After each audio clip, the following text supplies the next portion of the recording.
İspaniyanın şimalındakı skate parklarından birində qeyri-adi mənzərə yaşanır. Belə ki, 88 yaşlı Juanjo Albisu hələ də skateboard üzərində cəsarətli fəndlər nümayiş etdirir. O, bu ekstremal idmana 70 yaşında başlayıb. Əvvəllər xizək sürməyi sevən Albisu bu hobbinin baha olması səbəbilə skateboarda üstünlük verib.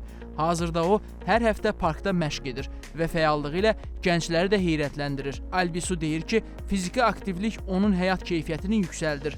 Rutinləri qırmaq insanın ruhunu dincəldir deyə o bildirir. İspaniyada əhalinin yarıdan çoxunun 44 yaşdan yuxarı olduğu bir zamanda Albisu cəmiyyətə ilham verir. O deyir ki, skateboard ona həm sağlam qalmaq, həm də gündəlik həyatın monotonluğundan qaçmaq imkanı verir. Ətrafındakı insanlar onun enerjisinə heyran qalır.